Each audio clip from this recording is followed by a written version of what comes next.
জানিয়ে দেব এইমাত্র পাওয়া আজকের সর্বশেষ আপডেট খবর। শুরুতেই শিরোনাম। ছাত্র সমন্বয়ক এবং উপদেষ্টাদের ঘরে অভিযান করে 266 কোটি টাকা উদ্ধার। সমন্বয়কদের কাছে 20 লাখ টাকা দিলেই পাওয়া যাচ্ছে সরকারি চাকরি। বিস্তারিত জানতে আমাদের সাথেই থাকুন। এরপর জানিয়ে দেব সর্বোচ্চ আদালতের রায়ে তারেক রহমানের নামে কোনো মামলা নেই এবং তিনি চাইলে যে কোনো মুহূর্তে দেশে আসতে পারবেন, জানিয়েছে সর্বোচ্চ আদালত। দেশটা একমাত্র বিএনপির হাতে নিরাপদ। বিএনপি ক্ষমতায় গেলে দেশের মানুষ ভালো থাকবে বলে দাবি করেছেন বিএনপি নেতা আমির খসরু। এতক্ষণ দেখছিলেন শিরোনাম, এখন জানিয়ে দেব বিস্তারিত। আজ বৈষম্য বিরোধী ছাত্র আন্দোলনের সমন্বয়ক এবং উপদেষ্টা সমন্বয়ক সার্জিস আলমের বাসায় তল্লাশি চালায় প্রশাসন।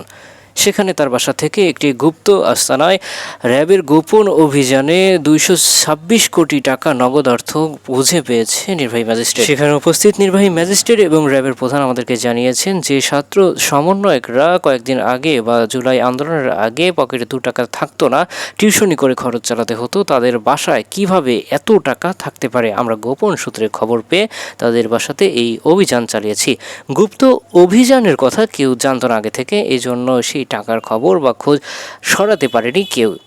হঠাৎ করেই র্যাবের এই অভিযানে আকস্মিকভাবে ভয়ে রয়েছেন সকল ছাত্র সমন্বয়ক। এছাড়াও সেখানে উপস্থিত র্যাবের প্রধান এবং নির্বাহী ম্যাজিস্ট্রেট আমাদেরকে জানিয়েছেন ছাত্র সমন্বয়কদের নাম করে জুলাইয়ের নাম ভাঙিয়ে এই ছাত্র সংগঠনের কিছু নেতাকর্মীরা বা ছাত্ররা এখন উঠে পড়ে লেগেছে এবং অনেক সিনিয়র নেতাকর্মীদেরকে ব্ল্যাকমেল করে টাকা আত্মসাৎ করেছে। এছাড়াও আমরা জানতে পেরেছি তারা সরকারি চাকরি 20 লাখে বিক্রি করছে।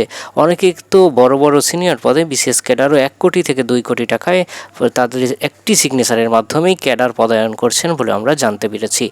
তো দর্শক, আপনাদের কি মনে হয় এই যে জুলাই ছাত্র সমন্বয়ক বা ছাত্র উপদেষ্টা রয়েছে, আদেও কি এরা দেশের জন্য নিরাপদ? এরা কি আদেও দেশের জন্য ভালো কিছু করতে পারবে? এনসিপি, জামাত, বিএনপি এরা কি আদেও বাংলাদেশের জন্য ভালো কিছু করতে পারে?